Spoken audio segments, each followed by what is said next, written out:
I got her pregnant, so I'm divorcing you. Now I know for sure. There's nothing wrong with my fertility. We didn't even need those tests. I was suddenly presented with divorce papers by my husband. The silliness of it all left me speechless, my mouth agape. Seeing my reaction, he wore a smug look on his face. But what shocked me wasn't the fact that he cheated. I just couldn't believe he got another woman pregnant. My name is Catherine.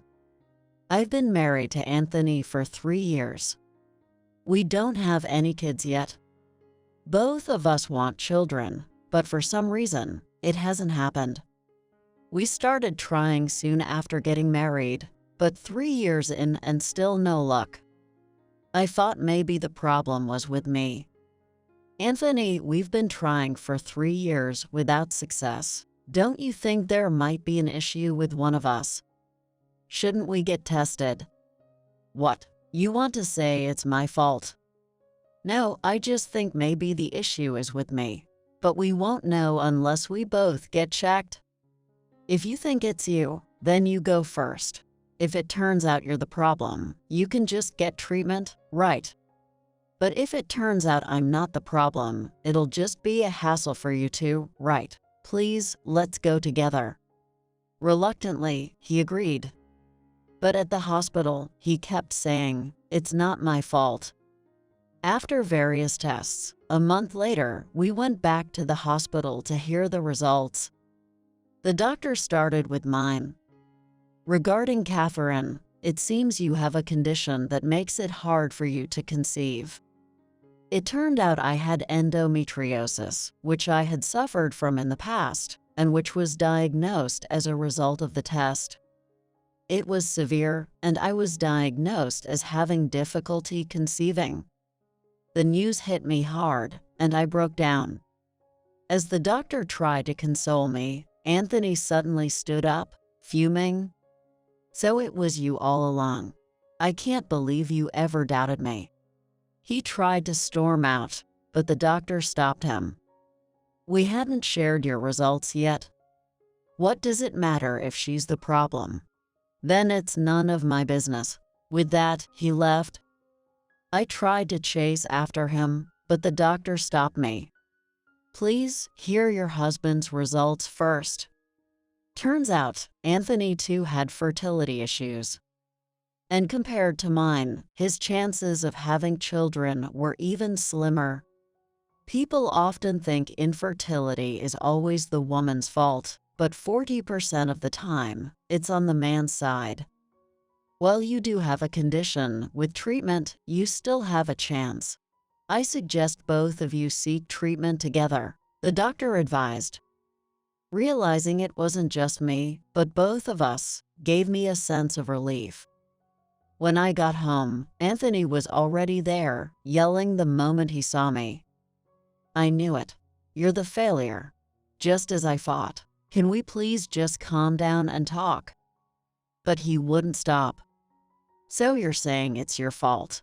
Which means there's nothing wrong with me, right? Why did I marry such a failure? You're implying we can't have kids as long as I'm with you, right? It's just harder for us. It doesn't mean it's impossible. And you know what, Anthony? I tried to explain my husband's medical results, but he was too agitated and only seemed to care about berating me. Harder. So it's pretty much impossible, right?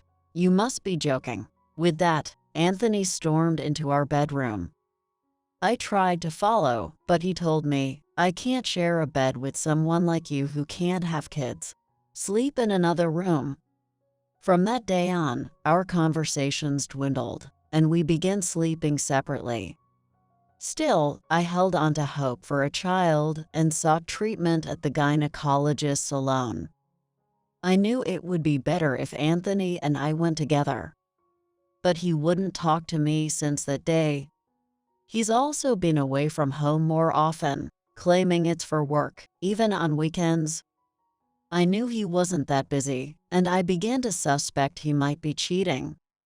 But without evidence, I kept my suspicions to myself.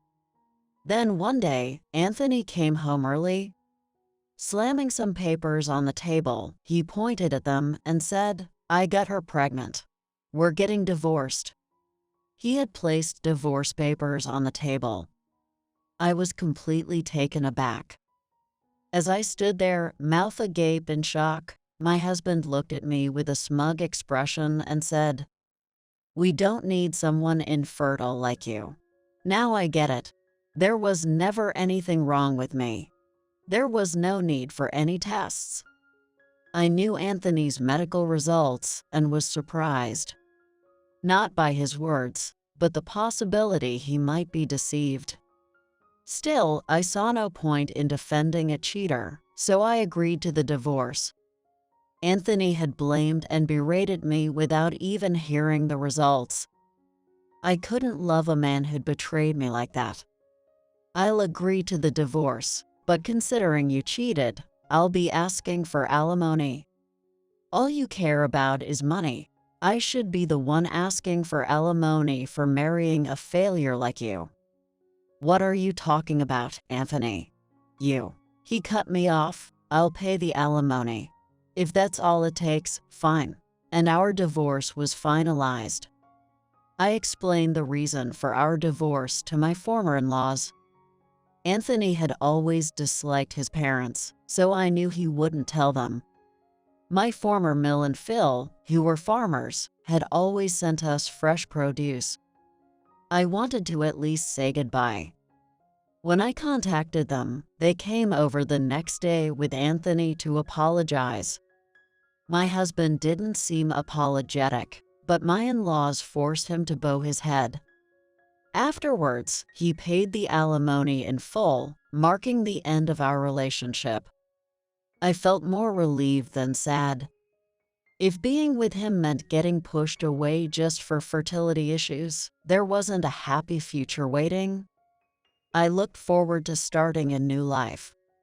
5 years later, I was at a shopping mall. Weekend malls are crowded, swarming with people.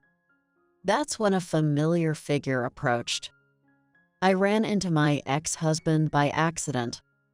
He was carrying a child around 5 years old and smirked as he saw me.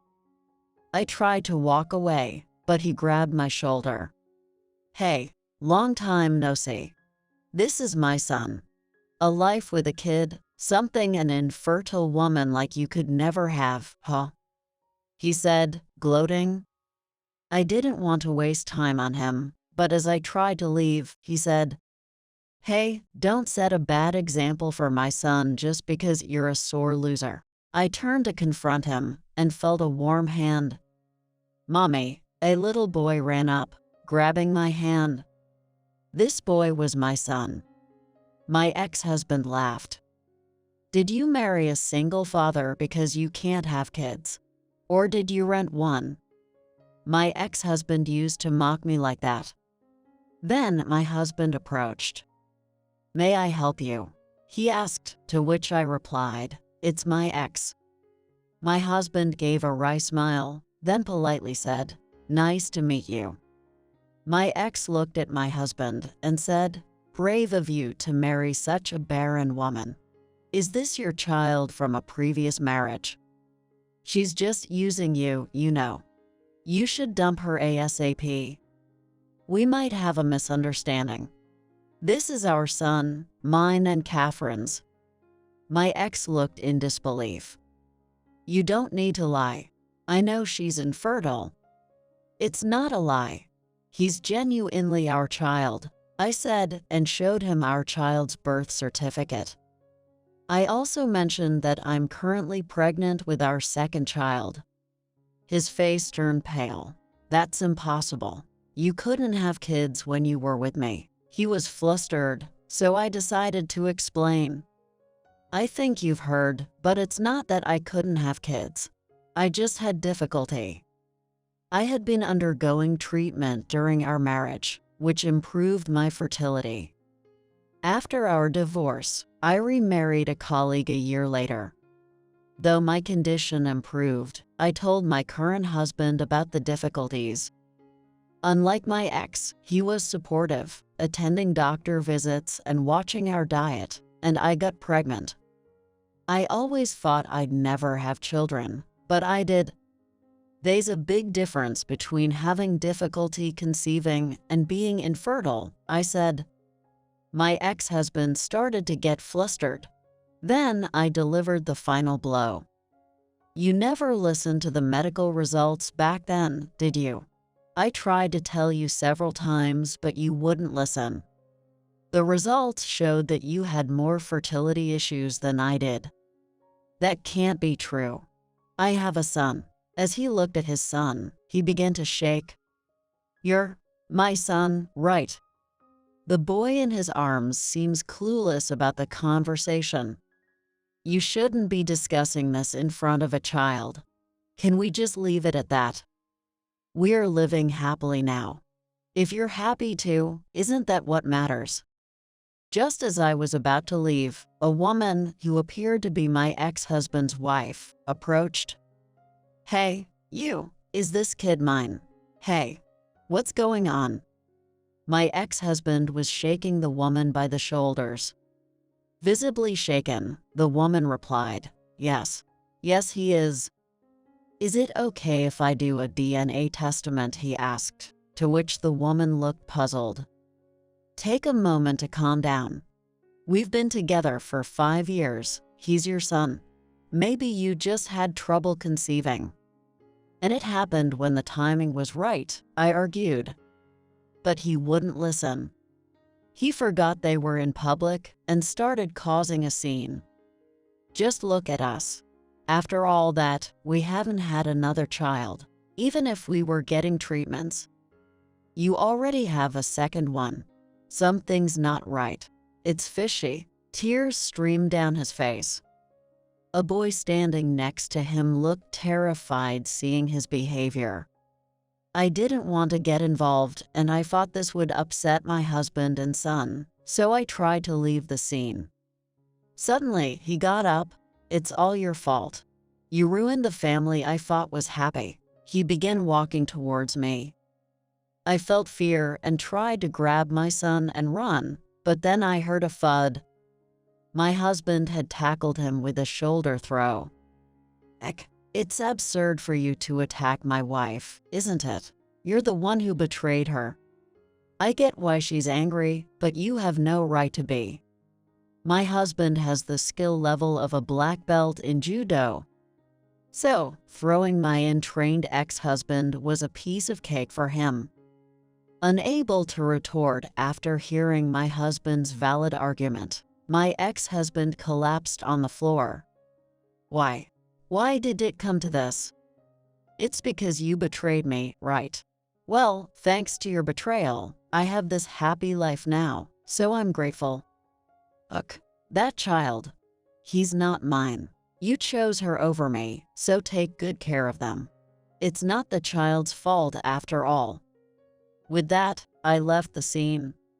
From behind, I could hear my ex-husband and his wife arguing, but we didn't look back. Afterwards, my ex-husband tried to contact me several times. I mistakenly answered his call once. He ranted, I divorced her. As I suspected, after the DNA test, the kid's not mine. You already have a kid. Even if it's not mine, you'd still love it as your own. And having another kid, making us a family of 5 sounds nice, right? I had another fertility test recently. They said I'm not completely infertile, just that it's a bit difficult. So let's get treatment together and have a child. I would have wanted to hear that 5 years ago, not now. I'm happy now. I'd never betray my family for a backstabber like you. You're kidding. I'm coming over to your place right now. I followed you from the mall the other day. So, I know where you live. He threatened me like this. I immediately hung up and called the police. Sure enough, my ex-husband showed up and banged on the door. But the arriving police arrested him. A few days later, my former in-laws contacted me, wanting to apologize for the recent events. My former in-laws and ex-husband visited. Why should I apologize? I'm miserable because of my infertility. She's happy. It's absurd. My ex-husband wasn't convinced about apologizing. However, my former Phil forced my ex-husband to kneel and bow deeply in apology. I'm truly sorry for the trouble our foolish son caused you, Catherine, not once but twice. We'll make sure he doesn't bother you anymore. I learned from my former in-laws that my ex-husband would be assisting in their ancestral family farm and would leave his job to return to the countryside. His family had a long lineage of farming, growing various crops year-round, so there were no days off. He was ashamed of his rural origins and their mixed dialect, which is why he moved to the city and refused to take over the farm. Returning to the countryside was a nightmare for him. Still, he brought it upon himself.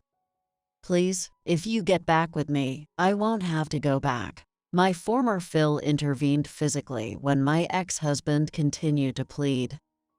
How many times will you bother Catherine?